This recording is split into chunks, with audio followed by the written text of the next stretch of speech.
एक नाथ खान ने अपनी मुझे बात बताई, मैं बयान खत्म कर रहा हूं। क्या लगा, मैं चला गया एक महफिल में, वहां एक पीर साहब बैठे हुए थे।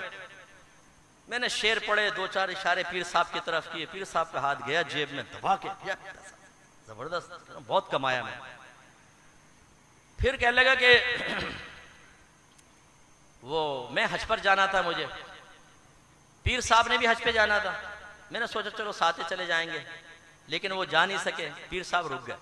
तो मैं चला गया हज पर, वापस आया, उसी जगह नात खानी हुई। मैंने कहा चलो आज भी पीर साहब होंगे, थोड़े दो चार इशारे होंगे तो अच्छा मिल जाएगा। लेकिन मैं वहां पहुंचा तो वो पीर साहब थे ही नहीं। अच्छा जी जी कोई बात नहीं, तो वो पीर साहब थे ही नहीं। कहने लगे यार मैंने सोचा, अब मुझे बता रहे थे, कहने लगे मैंने सोचा कि अब पीर साहब होते तो बड़ा मसला, बड़ा मजा आ जाता, कमाई अच्छी हो जाती। कहने लगे एकदम मेरे जहन में आइडिया आया। मैंने उनके एक मुरीद खड़ा था, उससे कहा कि पीर साहब को मुबारकबाद दीजिएगा, माशाल्लाह हमने साथ ही तवाफ किया था और सरकार के रोजे पे साथ ही हाजिरी हुई थी। मुरीद की आंखें एकदम फटी कि यार पीर साहब तो गए नहीं, ये कैसे? वो भागा, उसने जाकर कहा पीर साहब वो तो ऐसा नाथ खान ऐसा कह रहा है, आपको मदीने में देखा, मक्के में देखा। वो पीर साहब ने छलांग लगाई, छत तक गए एकदम।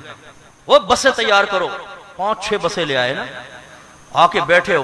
उसने कहा इतना मुझे पैसा दिया कुछ हद नहीं। फिर आखिर में जब मैं चलने लगा तो पीर साहब करीब आए और आगे कहने लगे आखिर तुमने फकीर का राज फाश कर ही दिया ना।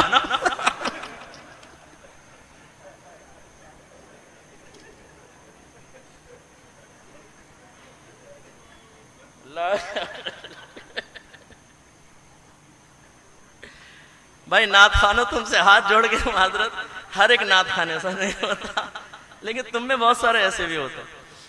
तो खुलासा कलाम ये है कि बस अल्लाह ना करे, ना मैं नात खानी का मुखालिफ हूँ, सुन्नी हूँ, अल्लाह के करम है हमारे रगों के अंदर नात खानी। हम नसर के अंदर सरकार की नात बयान करते और अच्छा खुशलान नात खान हो, बाअमल हो।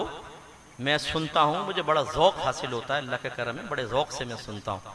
लेकिन जो अब बिगाड़ पैदा हुआ है, इस बिगाड़ की निशानदेही अगर मैं नहीं करूँगा तो ये जो आयत है ना, सुम्मा लतुसअलुन्ना यौमा इज़िन अनिन नईम, ये मेरी तरफ भी मुतवज्जो होगी।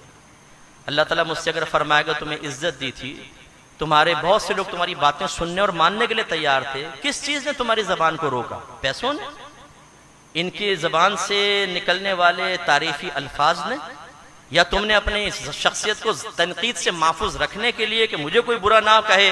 क्योंकि हमारे बाज इसीलिए कुछ नहीं कहते, यार हम क्यों बुरा बने? भाई बुरा बनना पड़ता है। हर नबी दुनिया में तशरीफ लाए, उन्होंने इस बात की परवाह नहीं की कि कौम हमें क्या कहेगी, उन्होंने उस बात की परवाह की कि अल्लाह ताला का पैगाम पहुंचाना है और कैसे पहुंचाना है। इसलिए मैं अपने बच्चों से भी गुजारिश करता हूं भी बस आखिर में, सुम्मा लतुसअलुन्ना यौमा इज़िन अनिन नईम, आपकी तरफ भी मुतवज्जे है, होशियार रहिए। अगर आपने ये जो आलिम होने की नेमत है, इल्म की नेमत है, इज्जत की नेमत है, अगर आपने इसका सही हक अदा नहीं किया तो हो सकता है मैदान माशर में अल्लाह ताला हमें खड़ा करे और हमसे